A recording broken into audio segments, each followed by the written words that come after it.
देखिए, एक बात हमेशा ये कहा जाता है कि पेंशनर की उतनी सर्विस नहीं है ताकि उनको एमएससीपी दिया जाए। तो ऐसे में सबसे पहले तो क्या आपकी जो सर्विस है वो 16 या 24 साल की है ना, नीचे कमेंट करके जरूर बताइएगा। और आज हम इसी टॉपिक को एक्सप्लोर करेंगे। काफी इंटरेस्टिंग वीडियो होगा, हर बार की तरह एक शॉर्ट वीडियो होगा, इसलिए शुरू से लेकर लास्ट तक जरूर देखिएगा। जैसा कि हम सबको पता है कि एमएससीपी लेने के लिए आपका जो सर्विस पीरियड है वो 16 या 24 साल का होना चाहिए। वो ऐसा इसलिए हम बोल रहे हैं क्योंकि ऐसा अगर होगा तभी हम एमएससीपी हवलदार की या फिर नैब सूबेदार की ले सकते हैं। तो एनीवे, मैं इसको बहुत अच्छे से एक्सप्लोर करने वाला हूँ। तो सारी चीजें हम जानेंगे स्टेप बाय स्टेप, बहुत ही सिंपल तरीके से। और clarification regarding deduction of non qualifying service NQS on AWL और OSL पर भी बात करेंगे, व्हाइल गारंटिंग एमएससीपी स्कीम। तो ये AWL और OSL तो आप समझ ही रहे होंगे क्या होता है। OSL तो आप समझ गए होंगे, ओवर स्टे लीव बोलते हैं, और AWL का मतलब होता है absent विदाउट लीव। तो इसको भी थोड़ा एक्सप्लोर करेंगे, ये कुछ टर्मिनोलॉजी को जानेंगे यहाँ पर, इसलिए आप मेक श्योर रहे कि आप वीडियो के साथ बने हुए हैं। फिलहाल अभी आपसे एक रिक्वेस्ट करूंगा कि अगर अभी तक आपने ETH इंडिया चैनल को सब्सक्राइब नहीं किया है तो सब्सक्राइब जरूर कीजिए, बेल आइकन को भी दबाइए, सो दैट ऐसे लेटेस्ट इन्फॉर्मेशन आपको हमेशा मिलते रहे। वैसे आप देख ही सकते हैं कि हम हमेशा वही कंटेंट लेकर के आते हैं जो पेंशनर के लिए हेल्पफुल हो। जैसे PCDA ने अभी एक सर्कुलर निकाला है 679, किस रैंक को OROP 3 में बढ़ा हुआ पेंशन मिलेगा उसके बारे में डिस्कस किया है। पेंशनर्स का जीवन प्रमाण पत्र स्पर्श पेंशन पोर्टल से अपडेटेड है कि नहीं वो कैसे पता करेंगे। अभी ऑनरेडी लेफ्टिनेंट रैंक को ORP 3 के अकॉर्डिंग बढ़ा हुआ पेंशन कैसे मिलेगा, ये सारे टॉपिक्स कवर करते हैं जो पेंशनर के लिए सच में हेल्पफुल है। और सारे टॉपिक्स हमने कवर किए हुए हैं ETH इंडिया पे। तो सबसे पहले आप इसे सब्सक्राइब कीजिए, और जो जीवन प्रमाण ऐप का यूज़ करके हम अपना लाइफ सर्टिफिकेट कैसे सबमिट करेंगे, सारा प्रैक्टिकल वीडियोस, उन सारे वीडियोस के लिंक्स वैसे आपको नीचे डिस्क्रिप्शन में भी मिल जाएगा। तो फिलहाल आते हैं अपने टॉपिक पे, और यहाँ से हम लोग सारी चीज़ें देखते हैं प्रॉपर वे में। देखिए, सबसे पहली चीज़ क्या है, जैसा कि मैंने डिस्कस किया आपसे कि service period for MSCP 16 years या फिर 24 ईयर्स, ठीक है। इसको आगे भी हम लोग क्लियर करेंगे।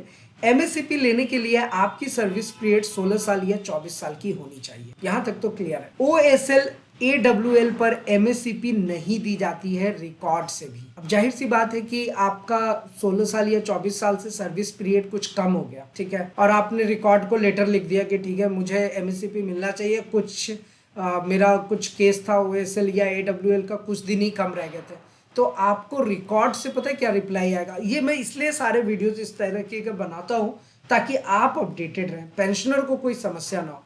तो रिकॉर्ड से आपके पास रिप्लाई यही आएगा कि ओवर स्टे लीव और अब्सेंट विदाउट लीव, ये भी ना एक तरीके का पनिशमेंट ही है। तो ओएस, अब ये ऐसा मैं इसलिए बोल रहा हूँ क्योंकि पूरे सैनिकों की ये नॉन क्वालिफाइंग सर्विस होती है कि OSL AWL, ऐसे में आपको ना एमएससीपी नहीं दी जाएगी, बिकॉज आप आएंगे नॉन क्वालिफाइंग सर्विस कैटेगरी में।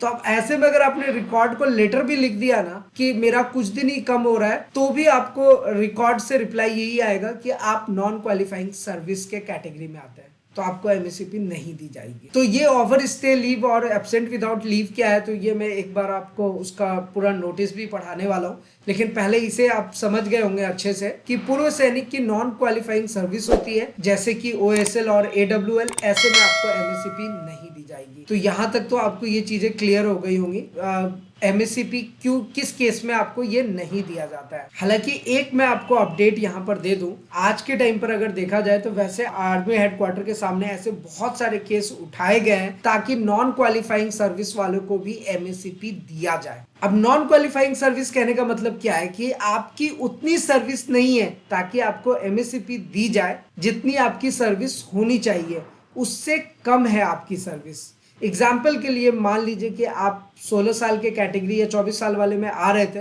और आपका 5 दिन 10 दिन या फिर 20 दिन काट लिया गया।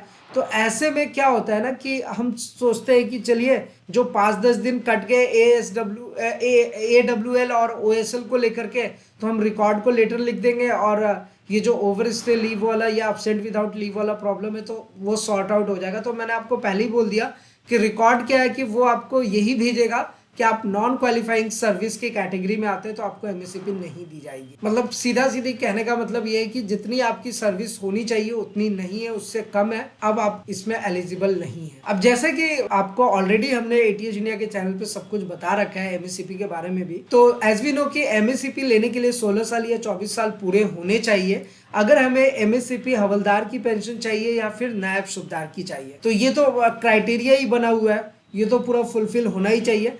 अब एक चीज आप जान लीजिए आज के टाइम पर कि ओएसएल और एडब्ल्यूएल की जब भी हम बात करेंगे तो ये एक तरीके का पनिशमेंट ही है जिस वजह से आपकी सर्विस पूरी नहीं हुई है और record will reject your case. तो आप ये सोचेंगे कि अगर हम कोर्ट में केस डालेंगे और इससे हमें सॉल्यूशन मिल जाएगा, तो फिलहाल आपको ये इसका कोई सॉल्यूशन नहीं मिलेगा, क्योंकि मैं आपको शुरू से ही बता रहा हूँ और मैंने पूरे पॉइंट वाइज नोट करके बताया आपको कि ऐसे में रिकॉर्ड जस्ट आपको रिप्लाई करेगा और आप नॉन क्वालिफाइंग सर्विस के कैटेगरी में आते हैं, तो ऐसे में एमएससीपी आपको कभी नहीं दी जाएगी। अब सोचिए 5 दिन की वजह से इतना बड़ा बखेरा हो रहा है, इतना बड़ा प्रॉब्लम हो रहा है। हालांकि देखा जाए तो इसका भी सॉल्यूशन है। सॉल्यूशन के लिए क्या है कि आपका जब सर्विस पीरियड है, फिलहाल तो देखिए अभी तो यही कह सकते हैं कि अगर वो ओएसएल या एडब्ल्यूएल की कैटेगरी में आता है तो उसको सीधा सीधी वो रिजेक्ट कर दे रहे हैं। लेकिन इसके अलावा अगर कुछ दूसरे केसेस हैं जहां पर ओएसडब्ल्यू या एडब्ल्यूएल नहीं है, कोई पनिशमेंट नहीं है, तो वहां पर आपका एमएससीपी कंसीडर हो जाएगा। तो इसलिए मैं कहता हूं, देखिए जो हमारे पुराने सब्सक्राइबर्स हैं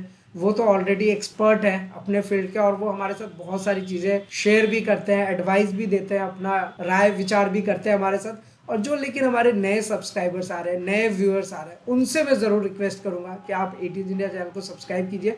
और हम लोग ने एक ऐसा कम्युनिटी बनाना चाह रहे हैं जिसमें ना पेंशनर की जो भी समस्याएं आती है किसी भी टर्म्स को लेकर के, तो हम उसको शेयर कर सकें और उन चीज़ों को समझ सकें मिलकर। तो देखिए मैं एक आपको नोटिस की बात कर रहा था, तो उस नोटिस के बारे में एक बार समझ लेते हैं, जो कि मैंने जस्ट पहले ही बताया था, थोड़ा सा है, बस मैं आपको क्लियर ही कर देता हूँ। देखिए, clarification regarding deduction of non qualifying service NQS on AWL और OSL while guaranteeing MSCP sping. Referred administer MSCP issued wide headquarter of Ministry of Defence Army letter number ये दिया हुआ है। A case was taken up to with the Government of India Ministry of Defence regarding clarification as to whether non-qualifying service on being absent without leave AWL overstaying leave OSL जो मैंने अभी आपको बताया should be deducted from total service by JCOs or ORs while guaranteeing MSCP upgradation or otherwise। सीधा सीधी कहा गया है। The matter was considered by the MOD यानी कि ministry of defence and it has been clarified that such cases can be accepted for counting AWL और OSL as regular service for agent of financial upgradation under MECP scheme provided the period in question is duly authorized or regularized by the competent authority by grant of leave due and admissible to the individual under the existing provision of leave rules। तो ये कुछ चीजें हैं जो हमें जाननी चाहिए थी। तो देखिए OSL और AWL की वजह से हमारे बहुत सारे पेंशनर्स अभी परेशान हो रहे हैं और वो MECP की कैटेगरी में नहीं आ पा रहे।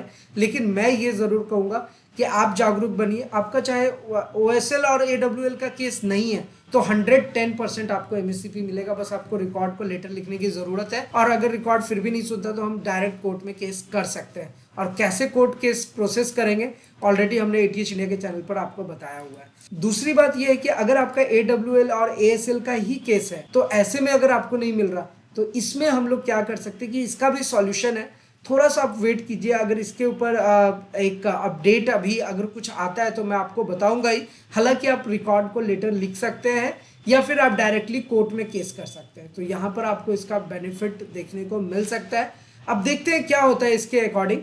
लेकिन जो भी अपडेट आएगा MECP को लेकर के आपको पता है कि हम आपके साथ जरूर शेयर करेंगे। अब पेंशनर की पेंशन कंटिन्यू रहे इसके लिए जीवन प्रमाण पत्र का भरा हुआ जरूरी होना चाहिए। और देखिए एटीएच इंडिया के हर चैनल पे हर वीडियो पे हमने ऑलरेडी आपको बताया हुआ है कि आप अपना लाइफ सर्टिफिकेट ज़रूर अपडेटेड रखिए। अब आपका ड्यू डेट अगर नवंबर में दिखाता है नवंबर में भर लीजिए, दिसंबर में, अभी दिसंबर चल रहा है और दिसंबर में ड्यू डेट दिखा रहा है, दिसंबर में फटाफट उसको सबमिट कीजिए। इंतजार मत कीजिए लाइफ सर्टिफिकेट के लिए। हाँ, इतना जरूर है कि जिस महीने में ड्यू डेट दिखाए उसी महीने में भरिए। आप चाहें तो 2 महीने पहले भी भर सकते हैं, लेकिन उसका साइकिलिंग जो है वो 12 महीने का रहता है। तो इट इज़ बेटर कि जिस महीने में ड्यू डेट दिखा रहा है मेक श्योर रहे कि आपने उसको भर लिया है उसके बाद आप स्पर्श पेंशन पोर्टल पर भी जाइए, अपना अपडेट देखिए कि वो यहाँ से लिंक हो गया है या नहीं हो गया। अगर प्रॉपर वे से लिंक हो चुका है तो कोई प्रॉब्लम वाली बात नहीं है, लेकिन अगर अपडेटेड नहीं है तो जिस दिन आपने लाइफ सर्टिफिकेट जमा किया उसके 5 से 6 दिन तक वेट कीजिए। अपडेट हो गया बहुत अच्छा है, नहीं अपडेट हुआ आप उस पर एक्शन लीजिए, दोबारा से आपको हो सकता है जीवन प्रमाण पत्र भरना पड़ जाए। तो इन चीज़ों का ध्यान रखिए। जब हम जीवन प्रमाण पत्र भर रहे हैं तो ऑलरेडी हम लोगों को पता है कि आज के टाइम पर जो अपना डेटा माइग्रेशन है वो ऑलमोस्ट 90% से ज़्यादा पेंशनर्स ऑलरेडी स्पर्श पेंशन पोर्टल पर माइग्रेटेड है। तो उनको ये ध्यान रखना चाहिए कि आप अपना स्पर्श का पीपीओ नंबर ही वहाँ पर दें, और जिनका स्टेट बैंक ऑफ इंडिया से पेंशन आ रहा है वो डायरेक्टली बैंक में जाकर के जमा कर सकते हैं, क्योंकि उसका EPI already State Bank of India का ईपीआई है वो ऑलरेडी स्पर्श से अपडेटेड है। तो आप बैंक में भी सबमिट कर सकते हैं, स्पेशली एसबीआई वाले। वैसे इसके बारे में हमने ऑलरेडी बताया हुआ है, सारे वीडियोस के लिंक्स आपको नीचे डिस्क्रिप्शन में मिल जाएगा। और अगर आपके मन में कोई सवाल है, किसी भी टाइप का क्वेश्चन है, क्वेरीज है रिलेटेड टू पेंशनर्स, आप जरूर बताइए। और अगर आप कोई एडवाइस सुझाव देना चाहते हैं वो भी हमारे साथ शेयर कीजिए। फिलहाल आज के इस वीडियो में इतना ही, फिर मिलते हैं किसी नेक्स्ट इंटरेस्टिंग वीडियो में। तब तक के लिए सलाम, दुआ और प्रणाम, सत श्री अकाल, कीप वॉचिंग, कीप स्माइलिंग, अपना और अपने साथ सबका ख्याल रखें। जय हिंद, वंदे मातरम।